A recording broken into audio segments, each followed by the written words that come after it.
ಮಾವಂಗ್ ಹೇಳಿದ್ದೇನ ಅದನ್ನೇ ಕುಡ್ದಂಗ್ ಹೇಳಿ.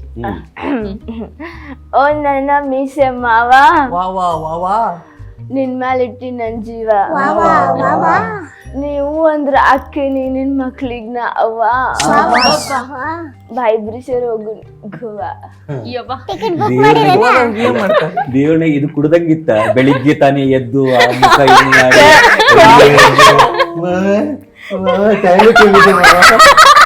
ಹೋಗ್ಬೇಕು. ಇಲ್ಲ ಇಲ್ಲ ಇದನ್ನ ಮಂಕೇಶ್ ಅಣ್ಣ ಇಲ್ಲ ಮಂಕೇಶ್ ಅಣ್ಣ ನೋಡ್ಬೇಕು. ಕುಡ್ದವ್ರಿಗೆ ಬೆಟ್ರ್ ಆಕ್ಚುಲಿ ಇದು ಇವ್ರಿಗೆ ಬರ್ಬೇಕಿತ್ತು ಅಂದ್ರೆ ಸಖತ್ ಅದ್ರಲ್ಲಿ ಅವನಿಗೆ ಚೆನ್ನಾಗ್ ಬರ. ನಮ್ ಸಂದೀಪ್ ಅವ್ನು ಅಂದ್ರೆ act ಮಾಡಿದ್ದೀರ. ಕುಡಿಬೇಕು ಅಂತಾನೆ ಇಲ್ಲ ಏನಿಲ್ಲ, ಅವ್ನು ನೋಡಿದ ಕೂಡಲೇ ಅವ್ನು ಕುಡ್ದವ್ರ ರೀತಿನೇ ಕಾಡ್ತಾನ. ಗೂಫಿ ಅಂತೇಳಿ ನಾನು ಆ ರೀತಿ ಆಕ್ಟ್ ಮಾಡೋದ್ರಲ್ಲಿ ನಾನು ಫಸ್ಟ್ ನೋಡಿದ್ದು ಅಂತಂದ್ರೆ ಸಂದೀಪ್ನ. ಅವ್ನು ಎಂಟ್ರಿ ಆಗ್ಬೇಕಾದ್ರೆ ಏನು ಸಂದೀಪ್ ಕುಡ್ಕೊಂಡು ಬಂದೇನೋ ಅಂತೆ, ನಾನು ಕುಡ್ದವ್ರ ರೀತಿ ಕಾಣ್ತೀನಿ ಮಾರ್ರೆ.